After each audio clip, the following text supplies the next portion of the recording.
Convicted terrorist Omar Khadr is set to come back to Canada. Will the CBC make him a TV pundit? Will he run for the NDP? Tonight on The Source.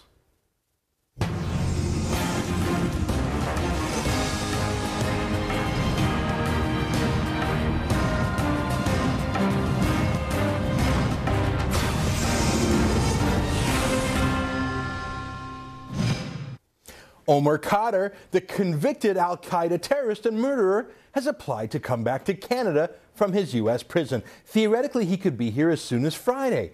Yes, as in 4 days from now.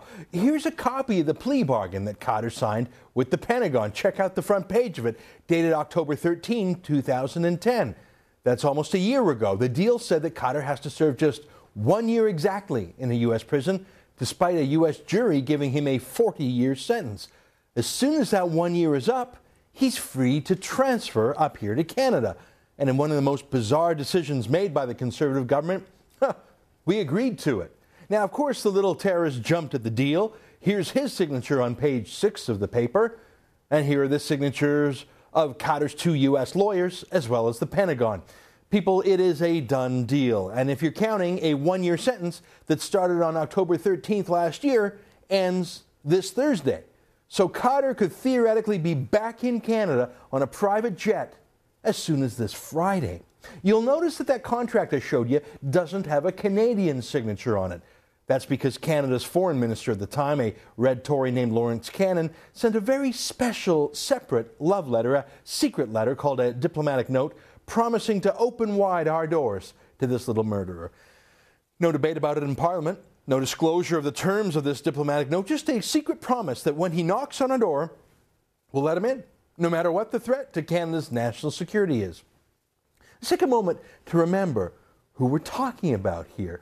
Omar Khadr is the new generation in al-Qaeda terrorist leadership. He's taking over the family business. His father, Ahmed, raised funds for terrorism from Canadian mosques and later died in a shootout with the Pakistani military. His mother, Maha, is an al-Qaeda supporter who says she despises Canada, even though she insists Canadian taxpayers pay for free medical care for her family. His brother, Abdullah, was arrested by the United States for his activities.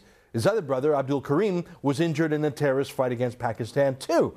Now, this is the picture that you've been shown of Omar Khadr for years. It's a picture that his mother handed out to reporters to cement the consensus media narrative that Khadr was a young little lamb who couldn't possibly be held responsible for terrorism and murder. But that's actually not what Khadr looked like when he went to Afghanistan to murder people. Here's what he looked like. That's Khadr assembling improvised explosive devices. He looks a lot more grown up than the junior high school yearbook photo circulated by his mom to a compliant media. Those IEDs that Khadr's making are the leading killer of Western troops in Afghanistan, including of Canadian forces. In fact, the very first Canadian soldier to be wounded in Afghanistan was hit by an IED planted by a teenager like Khadr. Now, here's a picture of Khadr posing in front of an AK-47 machine gun. Khadr was just a few weeks shy of his 16th birthday when he was caught, not the 14-year-old little lamb depicted in the yearbook photo handed out by his mom. But you see, portraying Khadr as an innocent child caught up in adult matters is just part of the spin here. It's not just spin to exonerate this particular murderer. It's spin to condemn the U.S. response to terrorism, the wars in Afghanistan and Iraq, the prison at Guantanamo Bay, and frankly, everything done by the FBI, the CIA, the RCMP, CSIS, and our own Canadian troops. It is a campaign to paint the West as the human rights abuser and this little terrorist as the hero. Now, part of al-Qaeda's standard operating procedure when a member has been arrested is to immediately accuse the Western democracy that catches them of abusing their rights and even engaging in torture. It's a great tactic because Western democracies actually care about those things, even if al-Qaeda doesn't. Making those accusations causes self-doubt in the West, and it causes moral blurriness, which is exactly what al-Qaeda wants to do, along with their useful idiots in the Western media. So Khadr accused the Americans of torturing him, a laughable accusation given the luxury at Guantanamo Bay. Look at these images of sports facilities, of video games, large-screen TVs, and, of course, plenty of halal food and Muslim prayer opportunities. Khadr wasn't tortured. In fact, he was treated like a prince. He had every whim catered to, from his requests for exotic Middle Eastern spices at meals to his dandruff problems to sports medicine. He had guards running errands for him. Even the Canadian government sent him care packages. Now, his lawyers claimed he was tortured because when the Red Cross came to visit, they insisted Khadr be weighed. But weighing someone is not torture, I can tell you personally. Now, they claimed that Khadr was tortured when interrogators also asked him some questions. No, they didn't waterboard him. They didn't even touch him. They just asked some questions, and he cried. Here's a videotape of that so-called torture. I lost my eyes. I lost my feet, everything. No, you still have your eyes, and your feet are still at the end of your legs. You know. I lost my feet. No, you didn't, you murderer. Of course, he has his feet, he has his hands, which is more than the man he killed. Khadr's actually extremely physically fit these days. He works out and plays sports. That's pretty much all he does in Guantanamo Bay, other than studying the Quran and leading his fellow terrorists in prayers. Omar Khadr wasn't tortured. He was the one committing the violence. He murdered a U.S. Army medic named Sergeant Christopher Spear. He also partially blinded another American named Lane Morris. Khadr was holed up in a terrorist compound in Afghanistan when this all happened. Spear and Morris and other Americans and Afghans surrounded the compound. They sent over interpreters to talk to Khadr and his fellow terrorists. Those interpreters were immediately murdered. Then Spear and Morris and the Americans called out on a loudspeaker saying that anyone who wanted to leave the compound, women, children, even men who wanted just to leave, could leave. They wouldn't be shot. Khadr chose to stay. He later said he wanted to stay because he wanted to kill Americans. Now, the Americans pounded the heck out of the compound, and but Khadr survived, and he hid. When the Americans came in to inspect things, that's when Khadr threw a grenade at them. He's a murderer, a terrorist. He wasn't there under any compulsion. Others fled. He stayed to kill. Omar Khadr committed this murder in 2002, and he's been held in Guantanamo Bay prison ever since. But it wasn't until 2006 that he became a cause célèbre amongst the left. The CBC, the Canadian Bar Association, Amnesty International, etc. Now, why's that? What happened in 2006 that made them change? Well, that's when Stephen Harper's Conservatives took office. From 2002 to 2006, Omar Khadr, nominally a Canadian citizen, was being held in the U.S. with the total support of the Liberal government in Canada. And so other left-wing entities like the CBC and the Bar Association, well, they didn't care. But the moment Harper became Prime Minister and continued the Liberal policy, the left decided to use Khadr as a weapon to bash Harper and George W. Bush, the U.S. president overseeing Guantanamo Bay at the time.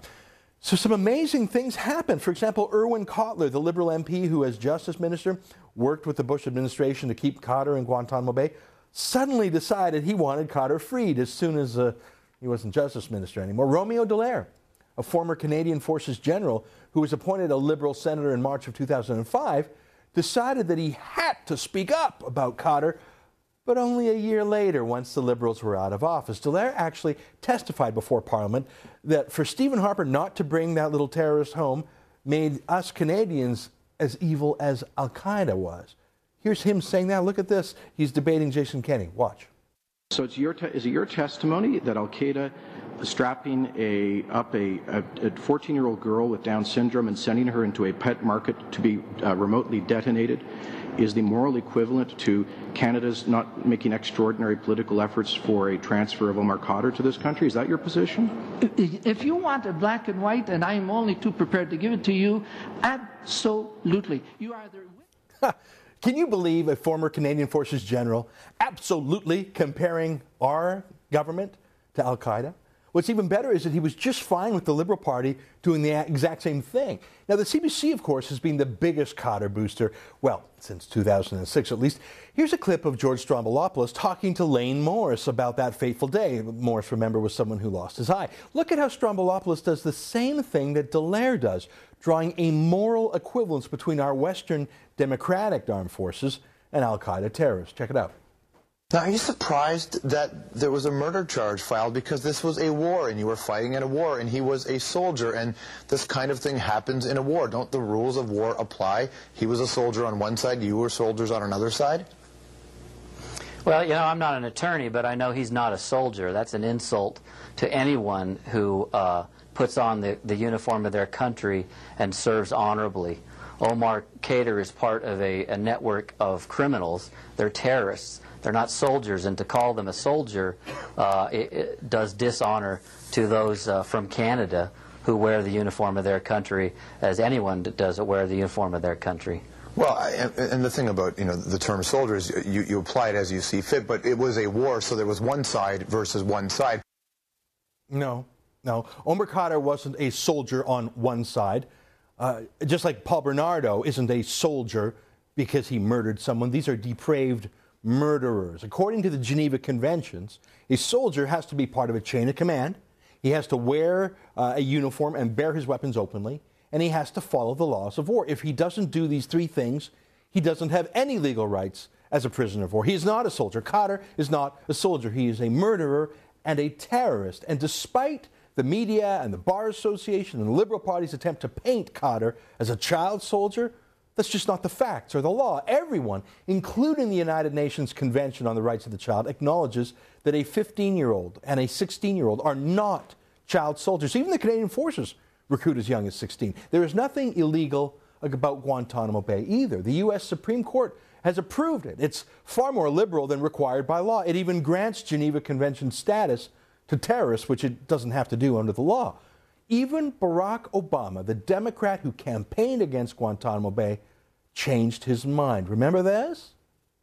In order to effect the appropriate disposition of individuals currently detained by the Department of Defense at Guantanamo, and promptly to close the detention facility at Guantanamo consistent with the national security and foreign policy interests of the United States and the interests of justice, I hereby order. And we then provide the process whereby Guantanamo will be closed no later than 1 year from now. It's been almost 3 years and Guantanamo Bay is alive and booming. That Harvard law professor has proudly kept it open because he has a job to keep Americans in the world safe. Look, I don't think it's controversial to say that Omar Khadr is a murdering terrorist. I mean, he admitted to it. He confessed it. We have al-Qaeda home movies of him building bombs.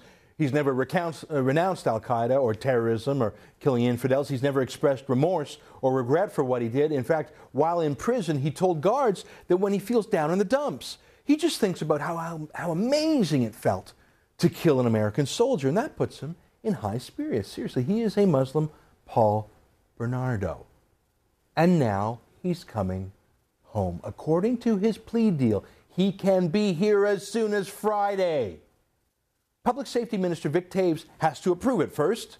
The International Transfer of Offenders Act, that's a Canadian law, says that Taves has to be sure, though, that Khadr isn't a public security risk. Well, of course he's a public security risk. He's an unrepentant terrorist with a chip on his shoulder in the prime of life. He's fit as a fiddle.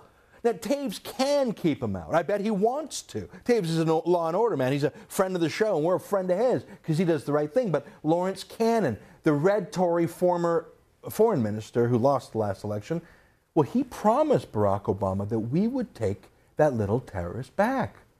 What do you think?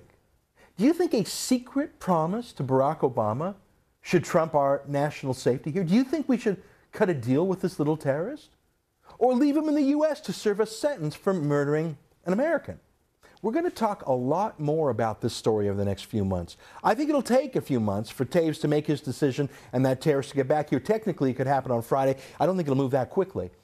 But really, I don't think this one's up to Taves. If it was, I don't think Taves would let him back in. I believe this is up to the Prime Minister, since it was Lawrence Cannon's foolish promise to Obama personally that made it happen. Why don't you weigh in? I think we've got a couple months, not much more. Why don't you send an email to the Prime Minister right now? Tell the Prime Minister to keep that al-Qaeda Paul Bernardo out of our country and off our streets. Email him now at pm@pm.gc.ca. I've got a new book coming out on the subject. Did you know that? It's called The Enemy Within: Terror, Lies, and the Whitewashing of Omar Khadr. I expose the real facts about Khadr, facts that the consensus media have ignored, not just ignored, covered up. I make the case for how Vic Taves and the Prime Minister can legitimately revoke our foolish promise to take back this murderer. We'll talk a lot more about Khadr in the weeks and months ahead. It's my big project for this show over the next season, keeping a convicted, confessed terrorist out of Canada. I won't rest until we're safe.